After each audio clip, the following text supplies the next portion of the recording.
Opa, tudo bem? Então, galera, para continuar agora fazendo a questão das provas, eu vou fazer a questão 10 da prova do IME de 99/2000, que é a prova que eu tava fazendo. É a última questão dessa prova de matemática. Então, vamos terminar a prova agora. Vocês vão ver a questão aí, eu já escrevi o produto mais ou menos, mas a ideia da questão vocês vão ver. Para uma questão 10 não era difícil mesmo, que em geral a questão 10 é a mais complicadinha, né, tradicionalmente. Mas ela não era tão complicada. A ideia é que ele te dava um produto de números, A, B, com A, e B, C e D. Ele diz que eles são inteiros, né? Os A, B, C, D são números inteiros. E ele quer que prove que esse número, esse produto, ele é um múltiplo de 12. Ou seja, ele é divisível por 12. A ideia é essa. Ok? Vocês viram a questão aí, né? Então, esse é o produto que ele te deu, esses números aqui. E ele quer que prove que ele é múltiplo de 12, ou que é divisível por 12. A ideia é o seguinte: o 12 eu posso escrever ele como 4 vezes 3. E o MDC de 4 e 3, ele é igual a 1. Então, se eu provar que esse número ele é um múltiplo de 4 e múltiplo de 3 ao mesmo tempo, eu provo que ele é múltiplo de 12, porque o MDC de 4 e 3 é 1. Eles são primos entre si. Então, sendo dos dois, ele é do 12, que é o múltiplo deles, que é o produto deles. Então, a ideia vai ser essa. A gente tem que provar que ele é múltiplo de 4 e provar que é múltiplo de 3. Vamos começar provando que é múltiplo de 4. A ideia para provar que é múltiplo de 4 é o seguinte: um número ele é múltiplo de 4 se dois fatores deles forem par. Porque cada fator par tem um fator 2 ali nele. Se eu tiver dois fatores entre esses 6 que for par, eu tenho dois fatores 2, o que dá 4. 2 vezes 2 dá 4. 2 ao quadrado. Então, se eu provar que tem dois fatores pares, eu provo que ele é múltiplo de 4. Essa é a ideia. E como é que eu vou fazer isso? Vou fazer provar por absurdo. Eu vou suponha que não há dois fatores pares. Ou seja, a gente tem duas possibilidades. A primeira é que todos são ímpares, todos ímpares. Ou a segunda é que existe somente um par. Vamos mostrar que isso é impossível, ok? Se isso é impossível, quer dizer que tem dois, pelo menos. Bem, vamos começar com todos ímpares, que é mais rapidinho. Como é que eu provo que todos os fatores não podem ser ímpares? Bem, a ideia é o seguinte: se todos os fatores forem ímpares, o que eu estou escrevendo aqui é congruência, porque é uma boa ferramenta para se usar, é congruência, mod 2, porque eu quero ver se é par ou ímpar. Uma boa ferramenta a usar é mod 2.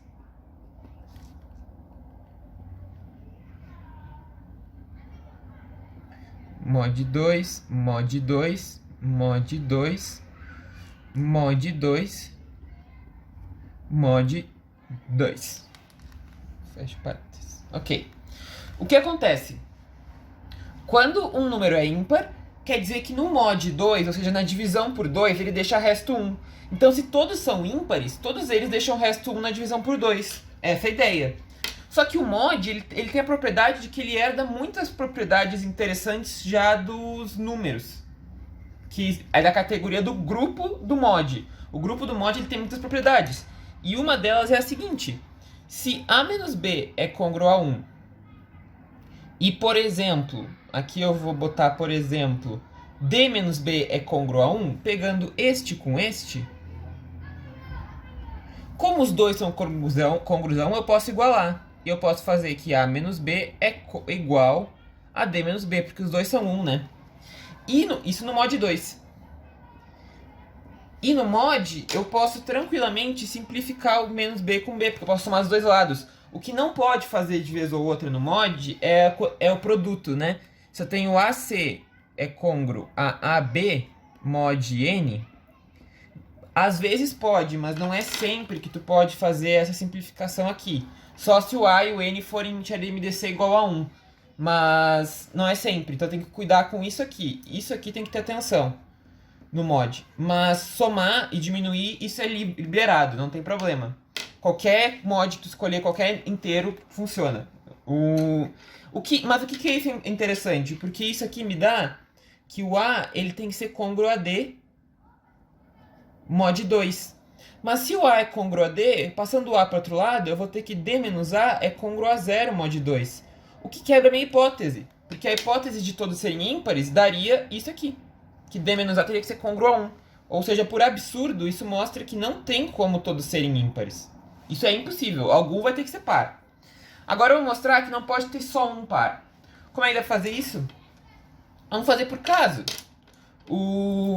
Vamos começar primeiro, supondo que o primeiro elemento é par e os outros são ímpares. Então, o A menos B, ele é o par. Então, ele é congruo a 0 mod 2. Ou seja, o A é congruo a B, mod 2. Qual que é o problema? Todos os outros são ímpares, então todos os outros são congruos a 1.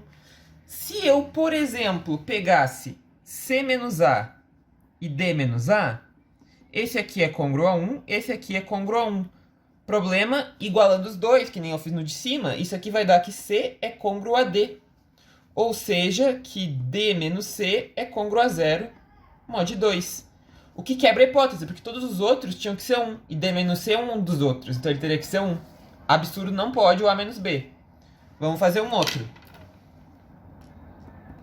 O segundo, tu vai pegar o C menos A. C menos A, congruo a 0, mod 2. Vamos supor que ele seja o par, e todos os outros são ímpares. Nesse aqui, eu posso, por exemplo... no caso aqui vai ficar que C é congruo a A, né? No mod 2. Nesse aqui, eu poderia, por exemplo, pegar... eu posso pegar A menos B e D menos B. A menos B vai ter que ser congruo a 1 e D menos B vai ter que ser congruo a 1. Igualando os dois, a gente fica que A vai ter que ser congruo a D mod 2. Igualando os dois. O que implica que D menos A é congruo a 0. Ou seja, tem dois pares. Já furou. Ok? Já furou aqui. Vamos pro terceiro. Vai ter que fazer os 6 produtos, né? Vamos testar os 6. O terceiro é o D menos A. D menos A é o 0. Ok? Com o D menos A, a gente pode fazer o quê? Que D é congruo a A mod 2. Ok. Aqui a gente pode pegar, por exemplo,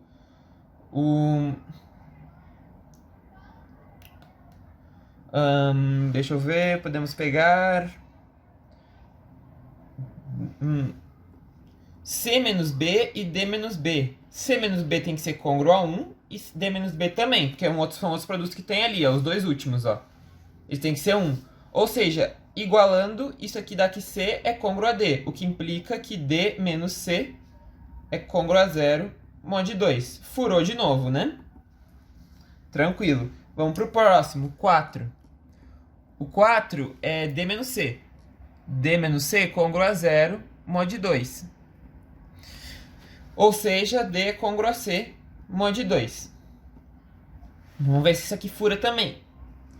Eu posso pegar nesse aqui, por exemplo, A menos B e D menos B de novo. Esse aqui tem que ser 1, esse tem que ser 1. Se eu for igualar, eu fico que A tem que ser igual a D mod 2. Ou seja, D menos A vai ter que ser congruo a 0 mod 2. Ou seja, tem 2 pares pelo menos. Furou. Falta mais 2 só. O 5 é o D menos B. Congruo a 0 mod 2. Esse aqui eu posso pegar C menos A e D menos A. Esse tem que ser 1, esse tem que ser 1. Aqui o D tem que ser igual ao B. Como, igualando esses dois, a gente também tem que o D tem que ser igual ao C, o que implica que D menos C teria que ser 0 mod 2. Ou seja, ele também seria par. Então teria 2 pares também. E o último, né, para terminar, é o C menos B. Congruo a 0 mod 2. Ou seja, C é congruo a B, mod 2. Como é que fura? Pode ser pelo mesmo ali, né? C menos A e D menos A. Eles teriam que ser 1, o que leva que C teria que ser congruo a D mod 2, o que leva a um outro par que seria o D menos C, teria que ser igual a 0 mod 2. Então teria 2 pares também. Ou seja, por absurdo tu mostrou que é impossível ter um par só. Então tem 2 pares pelo menos. Ou seja, disso aqui tu tira aqui pelo menos o 4 divide P. Tem 2 elementos pares ali. Pode ser que tenha mais, pode ser, eu não testei. Mas 2 existe, pelo menos. Porque não existe nenhum e não existe 1. Então tem que ter 2 pelo menos. Ok, agora que a gente mostrou que o 4 divide P, a gente tem que mostrar que o 3 divide o P, porque aí o 4 vezes o 3 também divide, que é o 12. Para mostrar o 3 é um pouco mais simples, porque o que a gente vai pensar? Para o 3 dividir o P, nenhum dos fatores ali pode ser um múltiplo de 3. Ou seja, se eu pegar A menos B, C menos A, D menos A, D menos C, D menos B e C menos B, todos eles têm que ser diferentes de 0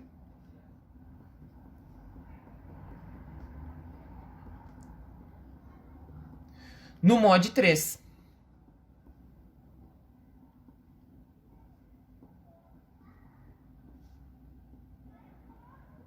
Mod 3, mod 3, mod 3. Todos eles têm que ser diferentes de 0 no mod 3. Aqui. O que isso quer dizer? Só deixa eu ajeitar aqui. O que isso quer dizer? Bem, disso aqui a gente tira que o A tem que ser diferente do B. O C tem que ser diferente do A. O D tem que ser diferente do A. O D tem que ser diferente do C. O D tem que ser diferente do B. E o C tem que ser diferente do B. Todos eles no mod 3.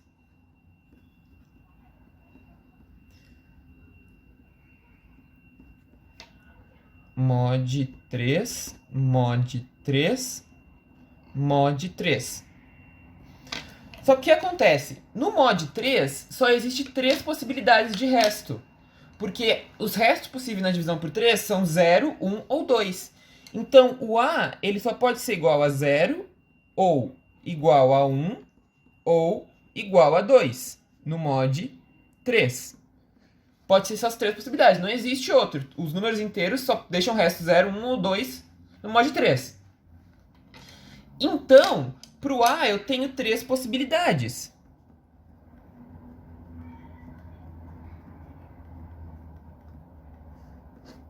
Mas, se o A é diferente do B, isso implica que o B ele vai ter só 2 possibilidades, porque ele não pode ser igual ao A.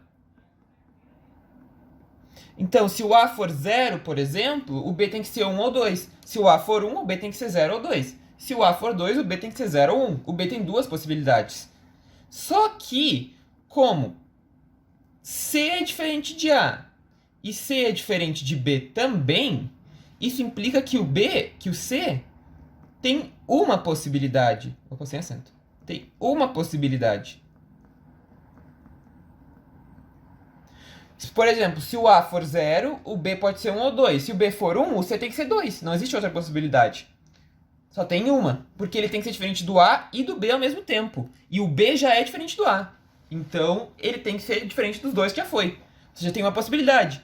Mas, como D tem que ser diferente de A, e D tem que ser diferente de B, e D tem que ser diferente de Z, ele tem que ser diferente de todos que já foram. Como só existe 3 possibilidades, não tem possibilidade para o D. Não há possibilidade para o D. Porque só existe 3 restos possíveis. Ou seja, por absurdo, o D não seria um número inteiro, porque não existe mais de 3 possibilidades de resto na divisão por 3. Então ele não seria um número inteiro. Então, por absurdo, mostra que não existe como todos eles serem diferentes de 0. Isso é absurdo. Algum tem que ser igual a 0 mod 3. O que quer dizer o quê? Tá aqui.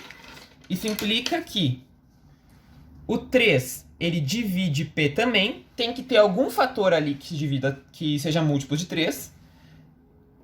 Como 4 divide P e 3 divide P, isso implica que 12 divide P. E está provada a nossa hipótese, que aquele produto ele é múltiplo de 12. Com isso, terminou a questão. Questão 10, eu vi que era tranquilinha, assim, só tinha que mexer com os pares e os múltiplos de 3. Se gostou do vídeo, curte, comenta, compartilha, se inscreve no canal. Ativa o sininho para receber notificação quando vem vídeo novo. Na descrição do vídeo eu vou deixar e-mail para quem tiver interesse em aula particular. E é isso, gente. Terminamos essa prova de matemática. Agora eu vou para física na próxima. Mas é isso. Um abraço e até a próxima. Valeu!